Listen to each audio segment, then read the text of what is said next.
It's so funny because sometimes it's like, how do you even start getting into the conversation casually or in a warm way instead of just being just a direct question?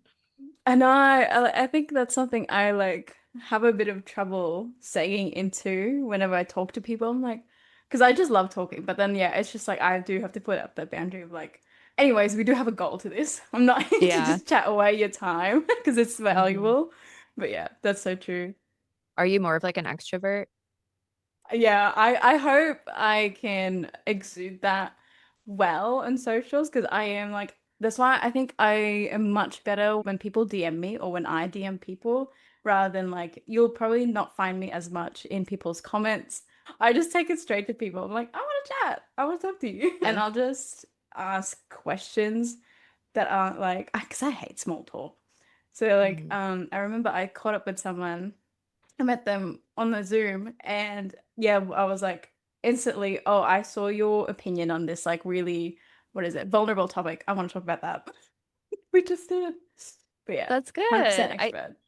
Yeah, I feel like that's like a good way to get into conversation with people, especially because like online we think we know people because we see their content or their face or even like their lives and we think, oh, we're friends, but you've never actually talked to them. So Yeah. going out and asking them questions or just like starting a conversation, I think a lot of people are kind of like scared to do that. So I think it's a powerful thing. Yeah, and look, it is scary. I wouldn't have imagined myself doing anything like this or having the courage and balls to do it in my earlier years. I think it's just more so in the last maybe 6 months to a year. I've just really I don't know. I've just really thrown out cringe out the window. Just like, who cares? What's the worst that's gonna happen? They leave me unread, and then what? Move on to the next thing. Hmm. Yeah, like before, were you more shy online? Would you just like creep or watch from afar? Yeah, I think I also really got in my head about like social status online. Like if I saw someone had like a large following, I'd be like, oh my God, I don't want to talk to you because like I don't know, what does little old me have to say or like what does what I have to say matter or anything like that. Mhm. And yeah, I was also you can see if you scroll all the way down like my content online, it's just so reserved compared to what like I am in one-to-one interactions. And I think it is part of the process. I don't think it's something that you Oh, actually for some others I can see them like already just clearly stepping into the social media space and being like you get what you see and then that's it. They're so comfortable being themselves. But I think for me, especially when it came to because I came from a legal career, right? So it's like you keep a lot of things private. You are kind of like you're in this day to day of like working in confidentiality. And I think that also Mhm. really impacted the way I showed up online because I was like, what do I say? What do I show like people? Because, when you talk to legal clients, you have to keep a freight face. Yeah, so I think that really what is it? Yeah, influenced the way I first showed up. But then after a while of like 2, 3 years, doesn't happen overnight. Mm. I eventually got really comfortable with just showing more of like this unhinged, unapologetic person. But Mhm. yeah, I think it is just a natural part of the process. But it's hard because yeah, you don't want to rush through. You can't rush through it as much as you'd like to. Mhm. Like sometimes like stepping into a very like I was gonna say like stepping into an uncomfortable state of just like changing what you're used to can Mm. sometimes be beneficial, but I could also see it being like difficult or just kind of it really plays around with your identity in a sense of is this me? Am I being authentic? Or am I forcing Yes, it? the identity shifts and go. Oh my gosh, yeah, it's crazy because I think that's something a lot of like multi-passion people really struggle with because as I'm sure as you've experienced, like you have a lot of interests, you can talk to a lot of people about various things, and then it comes to a point of, and most of the times they're actually very like chameleons. We're very good at Hmm. adapting to social environments, which and like all kinds of people. But yeah, then it comes to a point if you get down like an overthinking rabbit hole, you're like, oh my God, who am I? Because I'm so many sides. But I think there's a beauty in that though, because it helps you connect with so many kinds of people. Do you Mhm. experience something like that when you just have like so many varying connections and friends and like you have this variety of topics to talk about? Yeah, for sure. I feel like it's interesting because I have like a lot of like close friends who I grew up with, and we've all grown and evolved so much throughout the years. But then I have a lot of like newer friends from online or like the entrepreneurial world who I'm just getting to know, but I even like experience their shifts and changes in a short Mm, period of time and see that as well. And it it's interesting because like it's almost like I have these two worlds, but everybody has like so many different interests and like some things I can relate to, some things I can't relate to, but I'm learning because I don't mm, understand it or I don't like know about it. So like for instance, I just went to a trip with like my friends who I've known since like kindergarten or like first grade, like 6 years old. Crazy that I'm even still friends with them. They're like basically family or sisters. And it's so funny because there's four of us, maybe three of them, not me, have one interest that they can talk about. And I'm just like sitting oh. and observing. And then maybe like me and one other person are like getting deep on like some philosophical shit, like the Oh, I universe and love that. stuff. And like the other two are like, what are these weirdos talking about? And it's just like, it's funny because even if I don't understand what other people are talking about, I could kind of still adapt to the situation and like you said, like be kind of like a chameleon and ask questions or like be part of the conversation, even if I don't know Mm. 100% what's going on. It's just like that natural curiosity and like natural habit of just observing, even if you're not like I have friends who are in STEM in maths, and I'm like, I have zero interest in this conversation, but I really like I'm so interested though in what their day to day looks like because they work in unis, universities, and they teach and mark papers about maths and science. I'm like, wow, that's so interesting. That's so flip side of what I do. I want to know what that's like. And yeah, you don't have to have a shared or mutual love for it to be Mhm. interested by it. It's just this curiosity. And I think that's so, it's so untapped, I think. And I think with the whole like or is it niching down conversation? I Mhm. think that's the main thing or strength of multi-passionate people that gets like, I don't know, shunned because it's Mhm. just like naturally following your curiosity, but at the same time, you want to build a reputation or credibility around like specific offerings that you might have. But then, yeah, you do for a bit, you have to sideline your curiosity. And yeah, I think it just gets too far to the point where you really sideline it to the point that you just talk about one thing and then now you feel restricted in your own business and your own brand. And I think, yeah, that's just where it gets obviously is a lot of things. Too much of something can be harmful. Is like finding that balance or understanding like what you're possibly curious about, what you might have interest in, but isn't particularly part of what you do right True. now. I guess maybe that's a good question for you. What does that actually mean to be multi-passionate, or what does it mean for you? Oh my God, I actually I'm currently actually it's about to end now, but I'm in the Emily of Pasta Queso's last live cohort of stand-up copy, and it was only in the last like 6 weeks of doing it live that I realized what I really meant by saying I work with multi-passionate founders, and it's really just people who want to do more than one thing in life. And because Mhm. I connect with so many people who are like, oh, I want to be able to, do photography, but also host community events. And then a lot of SaaS founders, what is it? They mo most of the times they want to build up their product into like a multi-product ecosystem. And that in Mhm. itself is multi-passionate because you're trying to be more than one thing. That's literally all it is. And I think, what is it? The term multi-passionate is too so closely associated with creativity that a lot of people that aren't necessarily in the creative or artistic space don't classify themselves as that, despite having the traits of a multi-passionate person. And to me, it's just like, yeah, if you want to do more than one thing, and you are willing to follow the curiosity to explore all these avenues, then that makes you multi-passionate. It's nothing at all to do with whether or not you're creative.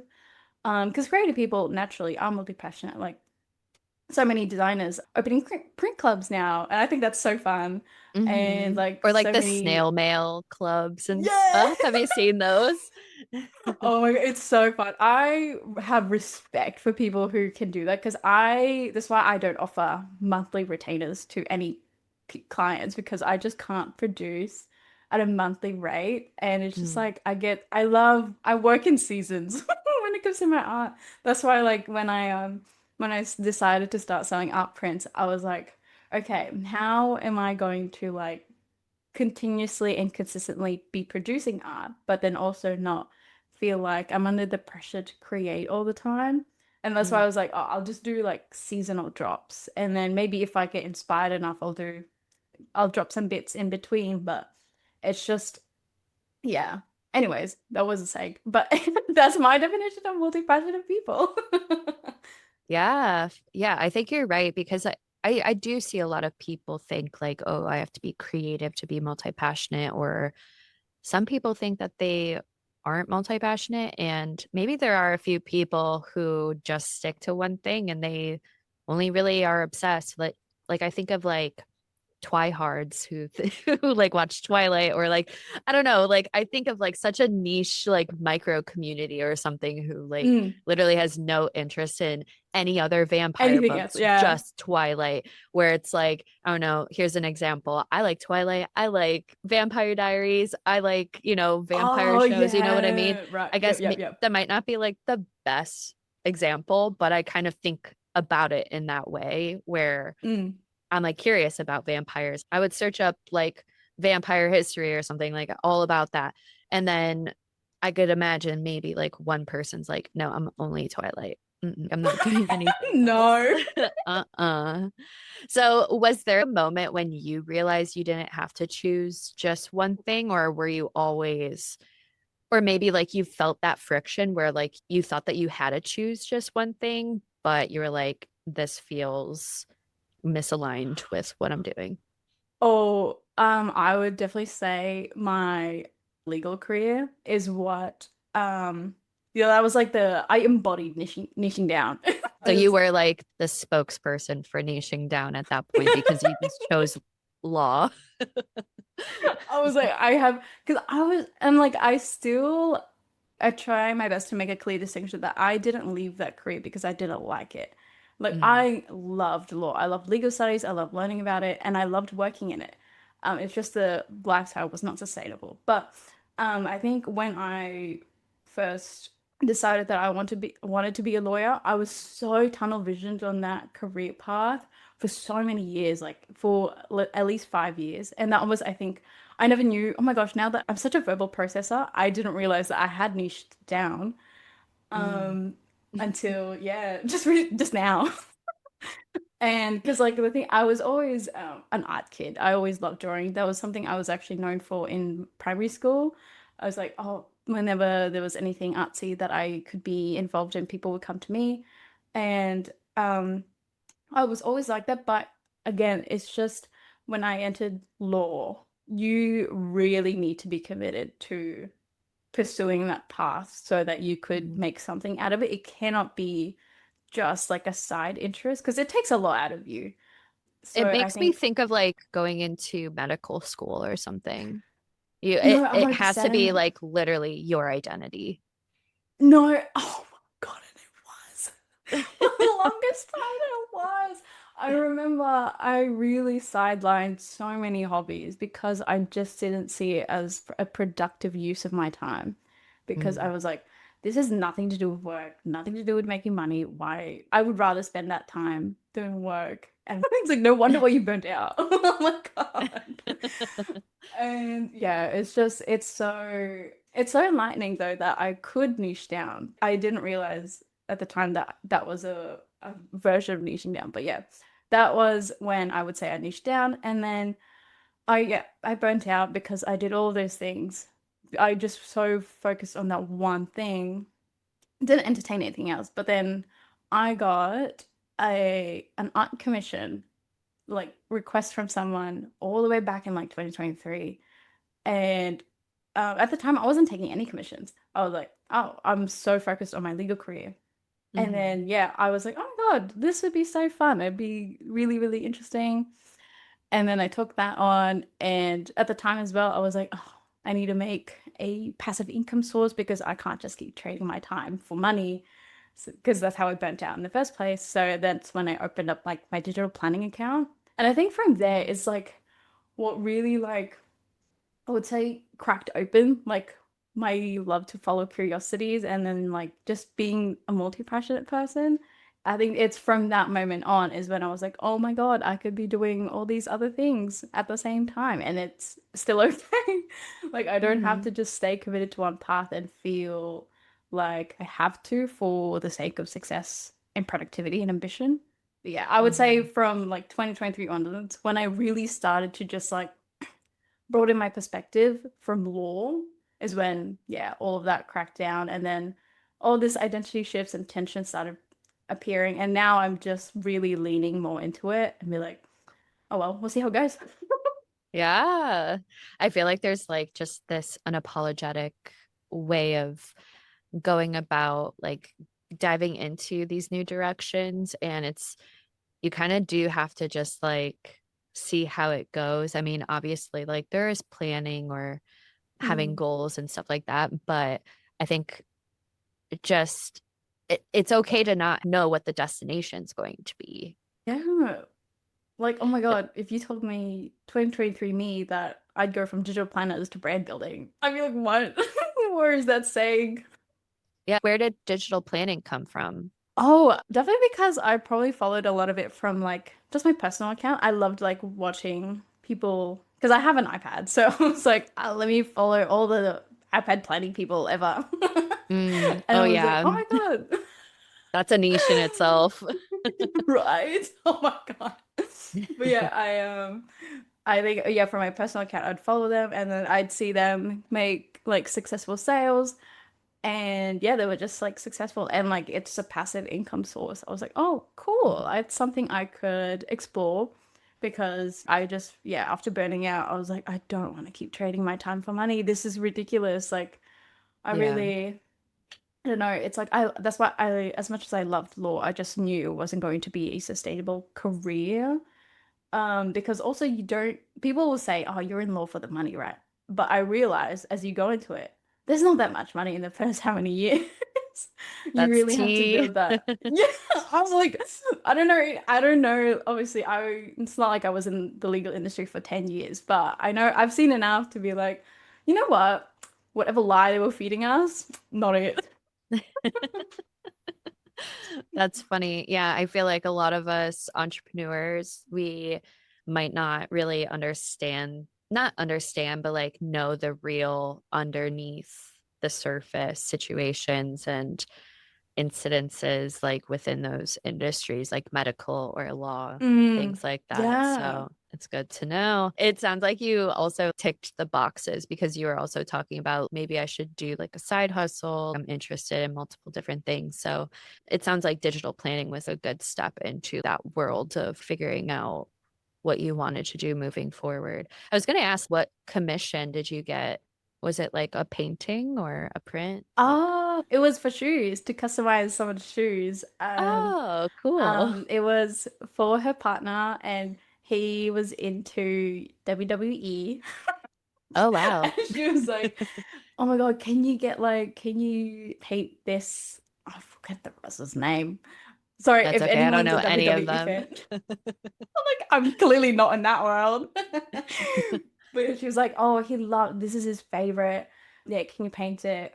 And yeah, and now it's so funny that I bring her up because I'm on my third art commission project with her. She keeps coming back Oh, for more. wow. I love that. That's awesome. So yeah, no, she's great. I would say I have her to thank for like kind of reigniting this passion in like art and just being creative. And I just Mhm. remember like I was doing her project after coming back home from work, oh, from my legal job, and then even on the weekends, and I just found so much peace and joy in it. Mm. And Because I remember I was taking like I just take some, I don't know, random art commissions here and there from people, and it was all okay. Like it wasn't really, I never really thought of it as being a career I could thrive off of. As any artist starting off and creative starting off, you really don't think it's something that you can make a living out of. And actually, I even remember I was when I was with my then partner, I messaged him and was like, wow, it'd be so cool if I could do this for a living.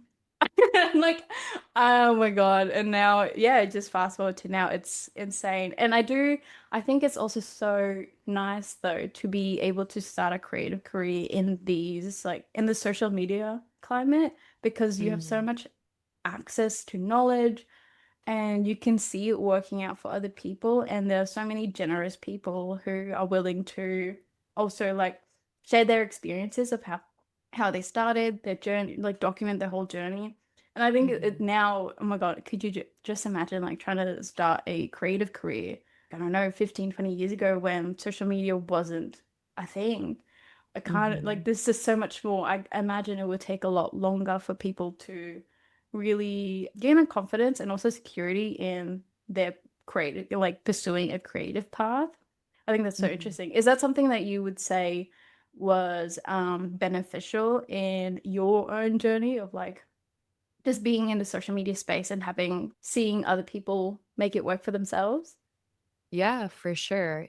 Yeah, I think because of social media, I was able to get to the place that I am in. I mean, everything ebbs and flows, but if it Mhm. wasn't for like the first few posts that I created on Instagram, I wouldn't have landed my clients as a virtual assistant in 2020, like within the first or second month of me doing it.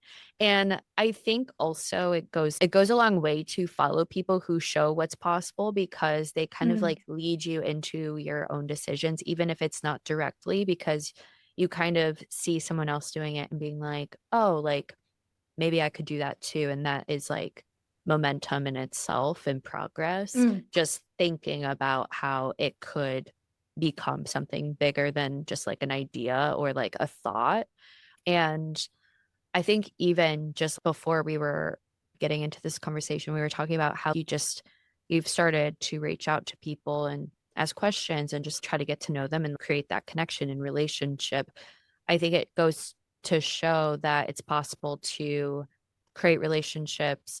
And I think a lot of people are afraid to ask questions or reach Oh, out yep. and stuff like that. I mean, there's so many free resources out there, but it is helpful to hear more about somebody's process or stories and things like that. And we live in like the digital world of constant cold selling and, Mm. pitching and stuff like that, where when you get a message from somebody who you don't know, sometimes it's like, are they just trying to No. get to know me to sell to me? Who knows what's going to happen? Yeah. That it is like I think I wouldn't have been comfortable enough to start like DMing people directly or just like being all up in the like story replies if I wasn't sure of the way that was it the vibe I put out, the way I presented myself online. Because yeah, you do get people who just engage only when you're a Mhm. lead and then just don't when you're not. And I think though what's really good is that if you yourself are so conscious of that, of like, oh, I hope I don't come off as selling, even though I just want to connect, then that's already like such a, what is it?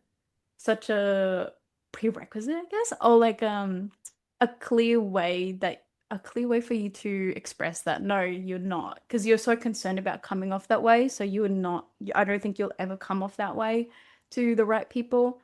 And I think as well is that when you start developing your voice online, especially thanks to threads, just when you start yapping on threads and you start really Mhm. defining your voice and being confident in the way you present yourself, I think you gain a lot more confidence as well in reaching out to people. And I would also say that I'm also encouraged and inspired by the people who do the same. I remember a few people would like reach out and be like, "Oh my God, we'd love a coffee chat." And I was like, at the start, I was like, what's happening here? What am I being sold Yeah. into? It's like we almost have a shield up just in case Yeah. because it's like so uncomfortable. Yeah. And so I think, but I was just, from those connections, I made even more like friendships where I just like, I send them things that make me think of them or like something from a topic we once spoke about. And I'd be like, oh my God, so cool. And like, yeah, from there, you just, it's a snowball effect. And when there's genuinely good intentions behind that interaction, it's just bound to lead to an actual friendship or connection. But like, I do. You did raise a really good point of like people are so afraid to ask questions. And it's so Mhm. true. I remember I was talking to someone and what is it? I was talking about something and they were like, "Oh, how did you know about that?" And I was like, "Oh, I asked them." I, I have never been afraid of asking questions. And like in my friendship group, my personal friendship groups, I'm very, everybody knows me as very direct. And I come up, like, if something is piquing my curiosity or like I want to know more about something, I'm like, hey guys, what do you think about, what would you guys say? And it's just always either unhinged topics or very just maybe thought-provoking questions, but I just want to Mhm. know. And I think there is obviously a boundary. You can't be asking people for like, I don't know, free advice. But there is like if you come to it with a sense of curiosity, you just want to know, it's helpful for you. But I've also found that it's very helpful for them as well, so that they know what people in the audiences are like curious about. Because I know I've spoken to so many people like, oh, I have curiosity. What do you, what does this mean for you? What does this look like? Or does this work for someone like me? And then they were Mhm. like, and I like, yeah, after they answer, I'm like, I'm so sorry for like asking a question. I'm not trying to get free advice, but I'm just curious. And they were like, oh no, it's fine. It's actually good for me to know so that I can make Yeah. content about it. Or yeah, I know I can get a pulse check on how people feel or where I can give more clarity on. It works as a two-way street when you approach it with curiosity, not with the intent of getting something for free. Yeah. Yeah. That's such a good point. And I think it's also a good point that like it's a valuable conversation for both people because I Mm, think that's, a lot of us were like, I don't want to bother anybody. I don't want to annoy mm, them. I don't want them to think I'm just like trying to get free stuff. I don't want them to be perceiving me as somebody who's just trying to steal information or whatever it is. yeah, yeah. So I think when you do approach it in that way, it's important to realize that it could be valuable for them as well. But also, people can get that vibe or like the sense Mm. that, oh, this person just wants free stuff from me, or like they're just trying to get my formula for this or that or whatever it is. Formula. Whatever formula, for the lack of a better word. You can tell when somebody's being genuine. I was just watching Mm. a podcast and somebody was talking about sales, and she was saying how you have to really believe in what you're Oh, selling. yeah. And so, like, it makes me think just sharing curiosity, sending people genuine messages, like you just have to believe that you're doing it for the right reasons. And I'm sure Mm. that they will too. And if not, then they're just not the type of person that you probably want to talk to anyways. Yeah, the right people will take it the way you want it to be perceived. Especially like, yeah, Yeah. again, if I think if you're so concerned about coming off that way, you'll never come off that way because the people you know, who don't have the intentions don't think twice about that. They don't care about Mhm. like, oh, I'll come off salesy.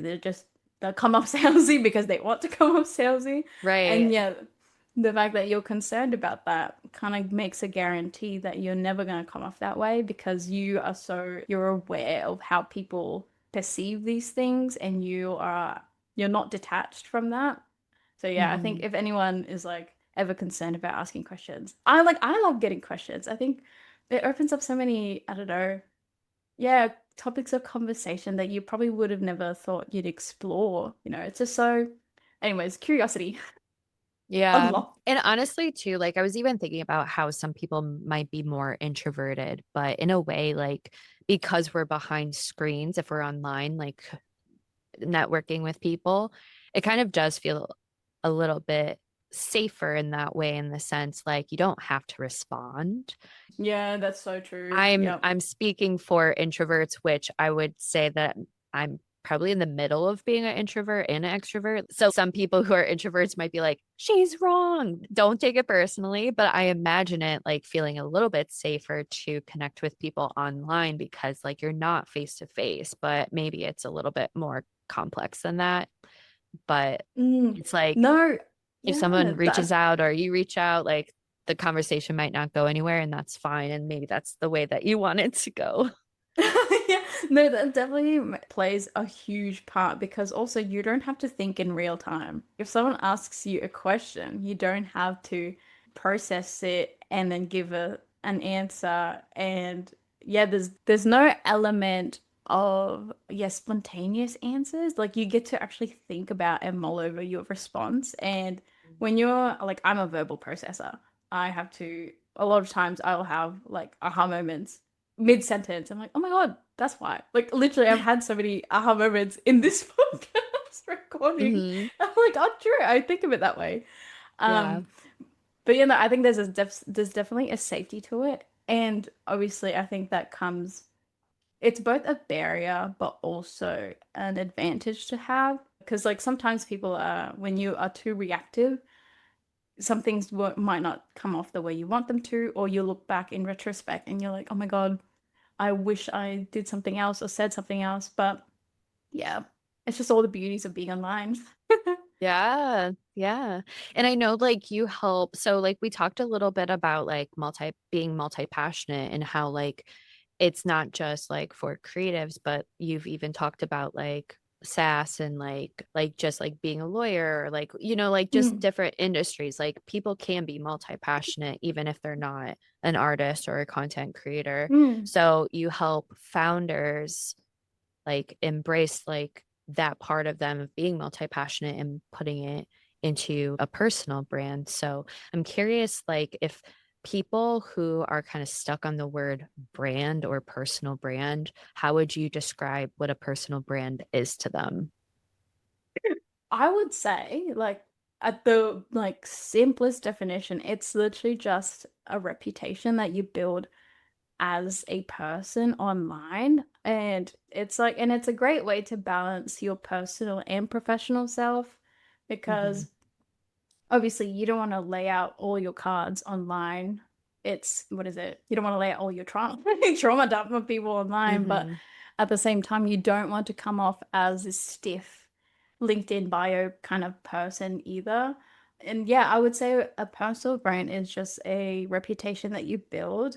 And more actually, yeah, recently in the past couple of weeks, I realized it's a great way for you to show that you are like the person behind this much bigger vision and all these bigger ideas. And that's why I talk about how like it's necessary for multi-passionate people or anyone who wants to do more than one thing, open more than one business, to Hmm. build a personal brand because you get to show yourself as like the center behind all of it and the person and the brains and soul behind all these multiple things, and you get to be like the connective thread, the common thread behind it.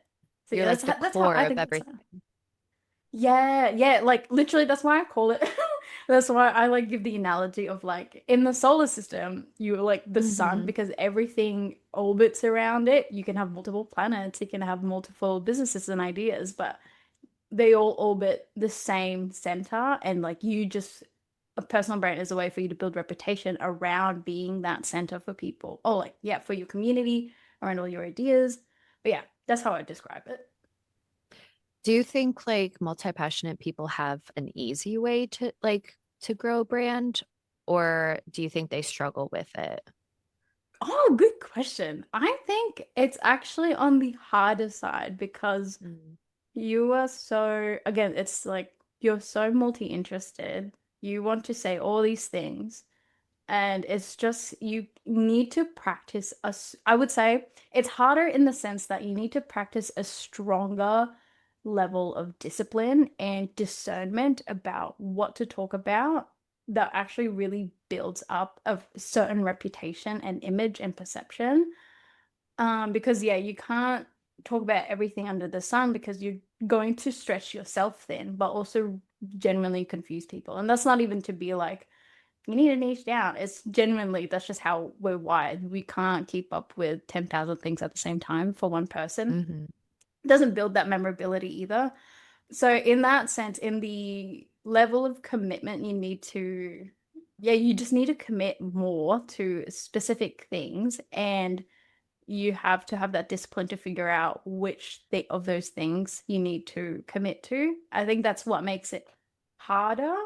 But I Hmm. think it's easier though for them to come off as a very easy person to connect to because they're multi-interested. And it's also easier for them to be more memorable because they're interested in a variety of things. There's more chances for being memorable and also being easily relatable too. But yeah, it's like pros and cons, but I would say more on the harder side due to that like discipline and discernment that you have to practice.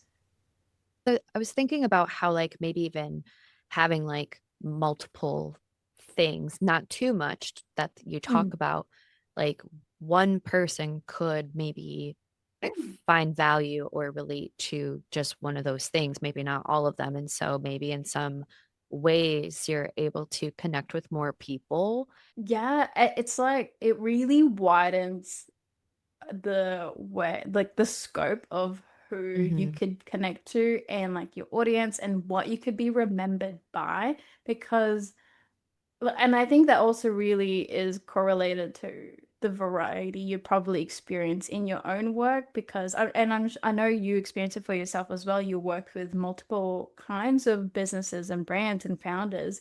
And like I've worked with creative service providers, designers, as well as startup tech founders. Hmm. And yeah, I get it goes back to that like chameleon Hmm. chameleon capacity or like capabilities of just being able to adapt to different environments. And due to that, you can work on a variety of things. And like I love working in variety, and I'm sure all of them, a lot of multi-passionate people love working in variety as well, because that means you're never going to be bored. Yeah, boredom literally like is like Right. the worst. Like some days I want to sleep in, some days I want to get up early and get shit done. Like I want to change up my meals all the time. Like it's like as simple as that, Yeah. but also showing up every day for your business or your brand or your clients. Like I do like variety as well, which is interesting. I think what would be helpful though is to understand like how to choose those things out of all of the things that make you you. Like, is it Mm, because you said your personal brand is like a reputation, it's how you're going to be remembered. So how do you choose what to talk about? Is it based off of that, like what you want to be known for? Is it like your values? Like how do you connect all of the dots between what you choose to be known for and like what you're selling and then also like who you true. are as a person? I think, and like I that's why I love doing it in the in like my personal branding intensives is that like you have to find the common threads behind like all these different things that you're interested in because obviously they're always connected by something. And as you said, it could be due to your values or there's something in the process that's shared across all these interests that you're really like passionate about, or it's what is it? Something that you stand for maybe. And it doesn't have to be as well. I think what blocks people is that once you find what's common about all these interests that you have to name it for everyone. Like it doesn't have to be like specifically or explicitly named. It's just Mm. it comes in what they see, you know. It's like um I don't always have to be saying that I'm for multi-passionate people. I kind of just show that by, you know, sharing more openly that I'm working on like a website project or a branding project or someone's personal branding. Simultaneously working on an art commission as well and packing up print orders. Like it's just in those things and what you share about the variety and what you share is how you create that reputation. It Mhm. does help though. I think it's you make a really good point of go back to like your values and then also ask yourself why you're interested in the things that you are interested in. Like what about it drives you? What about it is like such a non-negotiable for you? Why is it never going to go away in terms of interest? And then yeah, if you link that back to your values and see how it influences your work and how you Hmm. want to show up for clients and I like your people as well. And then it's all like what is it? You know that oh my God, such a niche reference. I wish I had a photo. But it's like, oh, it's that actor from like Horrible Bosses, and he's like got all this red thread. And it's just that, and it's like, this is crazy. Like, this is what it means. And like that's how it kind of You'll feels. have to You send me a need photo so I can put it on the video. I feel crazy every time I do it. But it's just that you find all these threads, red threads everywhere, and Hmm. you just have to also figure out which is the strongest and which one you can see yourself like being really connected to for the next 5 years. Because obviously you don't want to just keep choosing one common thread for the 3 months and then the next. Like you really have to, Hmm. again, it's that level of discernment and discipline that you have to commit to when you are multi-passionate. And that's kind of, I think, what makes it really hard for people is that, yeah, there's like this idea of you having to stick to something for a long time is what's hard for us because, it's like we Hmm. don't want to be bored. That's the last thing we want to be. But there is a level of, yeah, that there's a level of one thing-ishness. So sorry to say it that way, but you there's just specific things you really do need to commit to in order for you to build a strong and compelling like presence and reputation around. Yeah, that totally makes sense because I think about how like building a reputation in general, it can take Mm. years, Yeah. but you can kill that reputation in like a day. Yes. So it's Oh my like God, right. Yep, yep, yep. like So true. sorry to break it to you, but it does take a while and people have to like have repetition. They have to see and hear Yes. things so many times for them to like get it. Mm. So it makes me think too, like personal brand? Is it visual? Is it audible? Like, is it auditory? Audible? Audible's an Yeah. app, not sponsored. I've been listening to Audible books recently, but like it's probably all of those things, right? Like Yes. visual conversations you're having, your skills, maybe. Mm. Like what Yeah. like if you were to like put a personal brand on like a piece of paper or something, what would it look like? Oh, I would say like before you even touch any of like the visual side, you have to touch everything that's non-visual. And I really harp on about that because I think right now, especially now that a lot more people are aware of like the value of having a visual branding, they run straight to there when they think of having to build a strong reputation.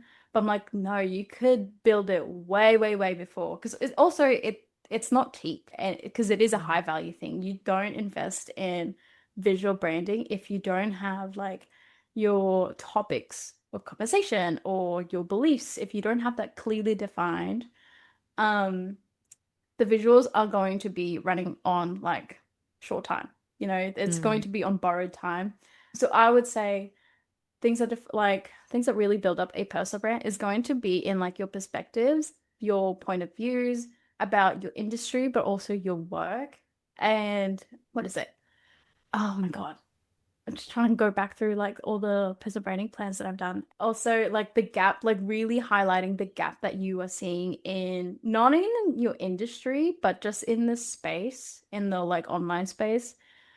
And also in the things that you, again, are willing to commit to consistently. And mhm, I think that's something we don't highlight enough when it comes to the word personal branding. Because, yeah, we just think personal branding is like your visuals, but like it's the topics, the what you stand for, perspectives.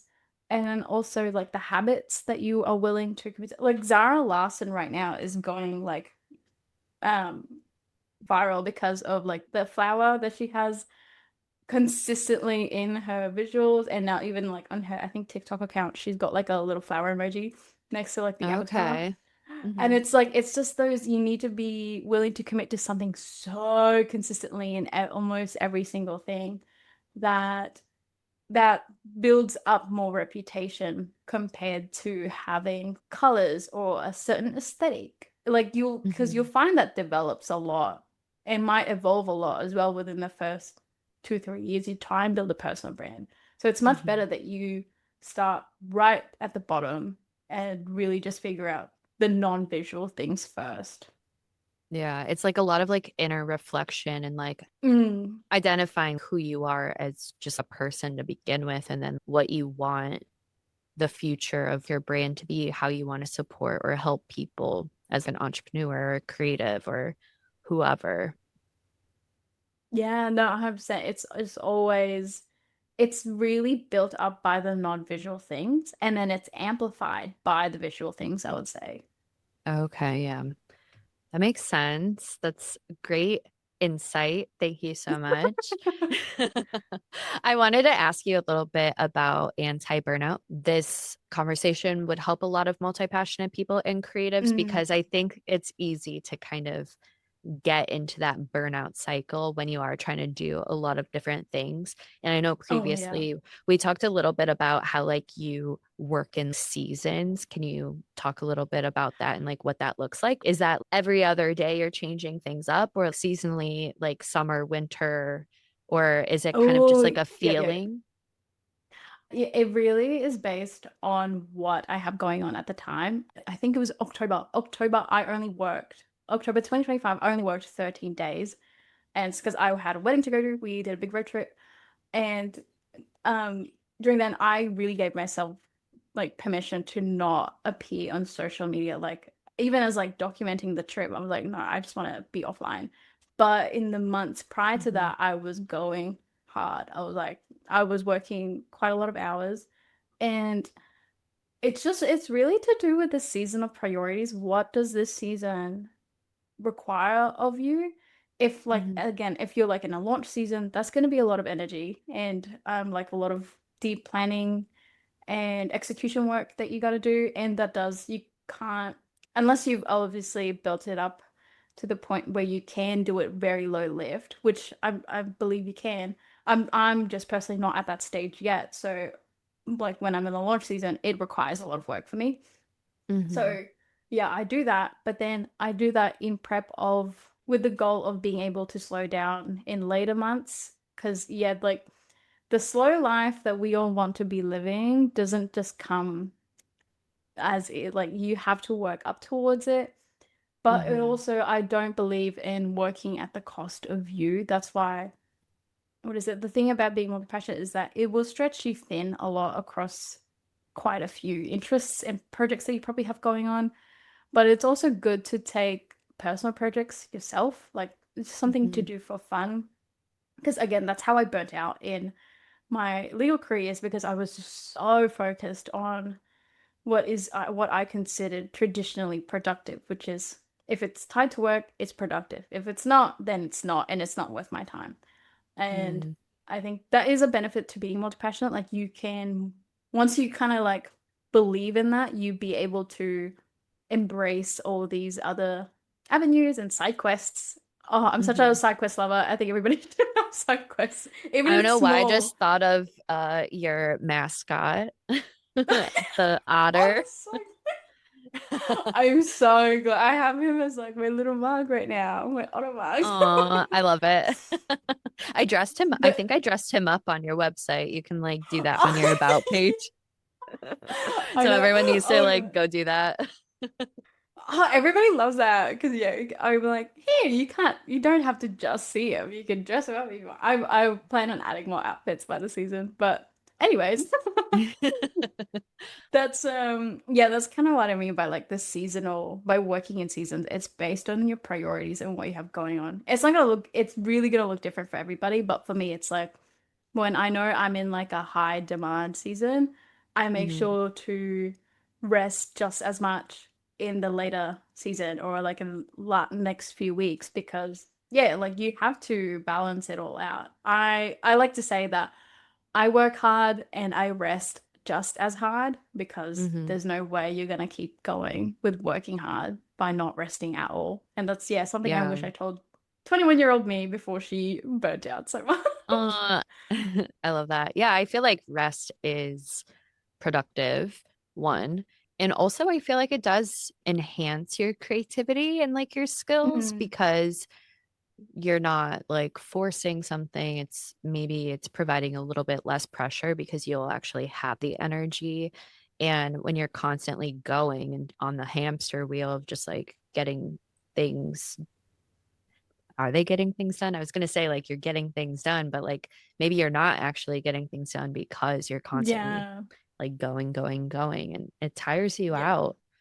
You need with yeah, like us creatives too, like we need space to think, we need imagination, we need to yeah. experience life. That's how our creativity is fueled, at least in my eyes or in my experience. No, that's so true. And I think going back to like what you said about you think you're being productive because you're constantly doing something, but that's kind of like the illusion of productivity that we give ourselves when we don't allow for rest or play or just Mhm. like deep thinking into our lifestyles because you are so busy doing something that you think, oh my God, but none of it's actually being seen through. Like none of it is Mhm. being finished. It's just constant, like in the middle of things. And yeah, that's like you at the moment, in that moment, you'll think I'm being so productive because I'm doing so many things, but you're not actually achieving many things. And I think actually that is tied to our definition of productivity is based on busyness. It's based Mhm. on how many activities I'm doing, not based on how much I'm getting done. And Mhm. that is, it gets really harmful, obviously, because you focus so much on trying to fill up a to-do list because you feel productive when there's 10 things in there. But it's actually more productive that you have two, three things that you know you'll finish for the day in there. Mhm. And Yeah, yeah. that's a mic drop moment right there. The big thing why I'm so like anti-burnout is because I was told when I was experiencing burnout, but I hadn't known it then yet, that I was told I was too young to experience it. So I encourage anyone who's in their like 20s, you do not have to be in your 30s or 40s to burn out. If you are like feeling like you're so busy, you're doing all these things and yeah, you feel productive, but that does at the end of the day you feel so exhausted by everything. I'd Mhm. encourage you, there is no such thing as being too young to burn out. Because, yeah, I Yeah, was that's told that I was, crazy. I Never know. heard that before. That's wild. Oh my God, the way I was told I was too young to burn out. And I was like, oh, maybe I am. And so I was like, okay. So I rode that wave for like a whole year, 20. And then it got to a point where I was just, yeah, I was curing stress relief and just any kind of stress or workload, I was curing that with drinking. And Mhm. I'd wake up every single day just feeling so fatigued for no reason. Like I could have 5, 6 hours of sleep. Five is not sustainable, guys. Like, I could have like 7 to 8 hours of sleep, but I'd wake up the next Mhm. day just not feeling a little bit empty, a void. And I was like, what? What is Yeah. this? Like, are you sure this is right now? And yeah, that's what it is. Like, and like this feeling devoid of enjoyment in general enjoyment in life, Mhm. is a sign of burnout. It doesn't matter what age you're at. And that's kind of why I like harp on about it at my age because it's so difficult because everyone's like, do it while you're young, while you still have energy, hustle. I believe in hustling in seasons. That's why, yeah, Mhm. it's the whole seasonal thing. Like it comes and goes.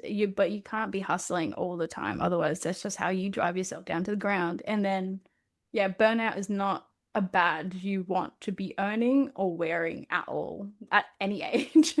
Yeah. Yeah. Well, thank you for sharing that because, like, I can relate to a lot of what you just said. And in my experience, I figured out that burnout wasn't because of how much I was working. It was kind of like what I was doing. I think it's probably like a Yeah. mixture of things. But for Mm. me, like, if I'm really passionate about something, it's hard to stop, but that's just like my Yes. energy, Yep. and like that ebbs and flows, of course, like seasonally or whatever's going on in my life. But it's like, it's not really like for me how many hours I'm working or how much I'm working. It's like Mm. what I'm doing. And I think Yeah. like that, those are some really good reflection angles or questions to ask yourself if you are feeling burnt out. It's like, is it the work that I'm doing, or is it because I'm working a lot and not enjoying life at the same time?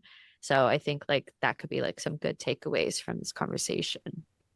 No, yeah, 100%. Because I could confidently say that I work almost the same amount I do as when I was in like my 9 to 5 law job. I have in the last like few months I've like learned how to kind of reduce the workload and like work with less clients but more in-depth work. So I'm not Mm-hmm. like around the clock all the time, but it's like the same amount of work, but I'm so like fulfilled. I'm so happy and more driven by it.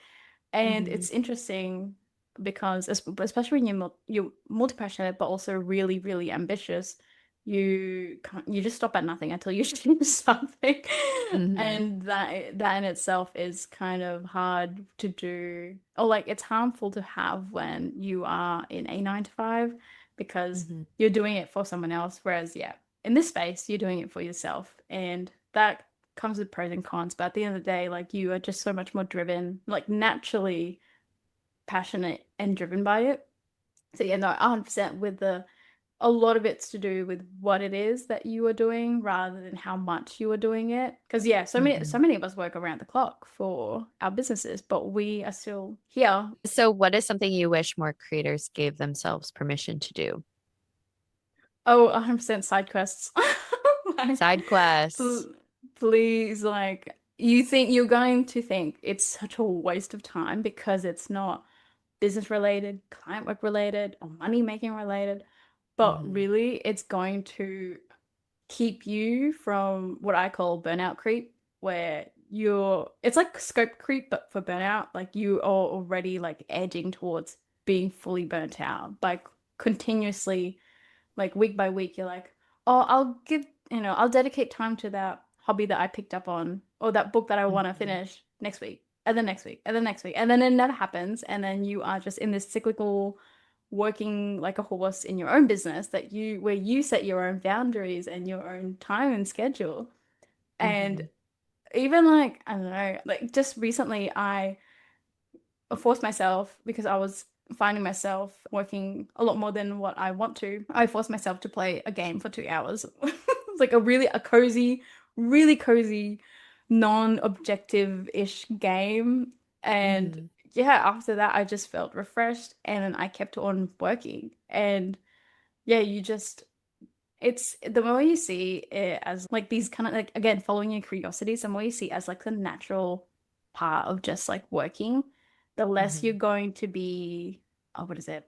The less you're going to sideline these kinds of side quests or like time for yourself. And then the more you actually end up working like sustainably because you've allowed yourself that time. Mm-hmm. Yeah. I love that. Well, one, I love a cozy game, and two, I think of like some practical things to help people actually have that side quest is like schedule it. Even better if it's Yeah. like in the middle of the week when you typically wouldn't do that because, some people wait until the weekend to do it. Yep. And like don't think too hard on like what the side quest is. Like pick something and just like do it, Yeah. because I think that's like another struggle that a lot of multi-passionates probably have is decision fatigue and analysis Oh, paralysis. It's yeah. like, okay, I blocked off 2 hours to do something. Now what do I do? Like, And then you find just like, oh, what if I could just do 1 hour extra of work? I was like, no, Mhm. commit to again, but commit to that time block. And yeah, no, you're right. Like it's just like what from there, because you're interested in multiple things, and you probably make a living doing off of various things. Mhm. From there, it's like, what is a side quest? What isn't monetized? And literally, it's just anything that isn't to do with working. Like Yeah. I napping is a side quest. I nap. I have like a natural productivity dip around the late-ish afternoons, or like Mhm. 12 to 2. And I just stop working. I will never force myself to keep going at something because it's less quality work when I try and force myself to. So Mhm. I literally just lie down and I read or do something You're just else. like I'm like, anyways. Yeah, I mean, I think that's good. And it just goes to show that you can build your business or your work life like balance, or I like to say it's like work life integration. And Mm, you can really create or customize it for you, like how you operate. And I think that's really mm, important as entrepreneurs. And maybe people would like see more progress or momentum if they just like got to know themselves a little bit more and like listened to their bodies, minds, energy, and their creative flow. yeah. Yeah, because like if you are not going to pay attention to like any fatigue or stress or like overstress or burnout signals, your body's gonna force you, and then by then it's too late, and then it takes you even Hmm. longer to recover. So yeah, if you feel like you want to nap, you want to rest, you want to do something else, just do it, and then Hmm. have enough discipline as well as self-trust that you're gonna go back to the thing that you need to be doing. Hmm. Yeah, self-trust is good too. Like, I think that's like a huge thing because if you trust that rest will help you be more productive, Hmm. then maybe you'll give it more of a try. But Yeah. yeah, this was an amazing conversation. I loved it so much. Thank you for just like sharing your stories, like your vulnerability, your evolution, your expertise, like everything. I think a lot of people are going to love this conversation, or at least I hope they do. Where can people connect with you, ask you questions, or send you DMs and stuff? Oh yeah, send me DMs and questions, regardless of how thought-provoking it is. You can find me on Instagram and Threads. Zach creates brands. Let's do that one. Or Zach creates for if you want art stuff. But yeah, you'll find me yapping all about all kinds of things there. Yeah, I love your content. So everyone definitely needs to go follow you and check you out. Thank you for having me. There's not enough podcasts that really dive into like the whole pivoting side and like exploring all these avenues. And every time you'd find it, they're discontinued for some time. And I was like, oh, I love the creator. So thank you so much. It Oh, was such an honor when you were like, oh my God, would you like to come on? I was like, yay. because I would. No, I'm so happy that you came on and I'm yeah, honored to ask you questions and interview you and have you on. So thanks for Oh being on Dear God. Creator. No, thank you for having me and for having this chat at the end of the day. Hopefully it was a good chat to end the day with. It was so good.